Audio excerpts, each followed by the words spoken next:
लाडूचा पहिला बड्डे आम्ही असा सेलिब्रेट केला, त्यापूर्वी तिने देवाचा आणि आईंचा आशीर्वाद घेतला. नंतर मग मी तिचं औक्षण केलं.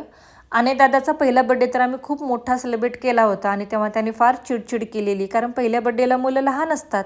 लाडूचा बड्डे सिम्पल सेलिब्रेट करूयात म्हटलं, कारण आमची फॅमिली पण इथे नाही आहे ना, फक्त बाबा आले होते बड्डेला आणि काही फ्रेंड्स, 8 ते 10 जणांमध्ये साधा सिम्पल आम्ही तिचा बड्डे सेलिब्रेट केला आहे.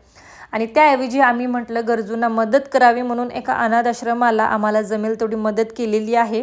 आता मी हे व्लॉगमधून शेअर करते हे संदीपला नाही आवडणार, कारण अशा गोष्टी शेअर करायच्या नसतात म्हणतात. पण मला असं वाटतं की जर माझ्याकडून तुम्हालाही काही आयडिया आली तुमच्याही बाळाच्या बड्डेला, कारण पहिल्या बड्डेला मुलं फार चिडचिड करतात, तर बड्डे सेलिब्रेशनच्या ऐवजी जर गरजूंना मदत केली तर त्यांचा आशीर्वाद आणि बेस्ट विशेष नक्कीच आपल्या बाळाला मिळतील.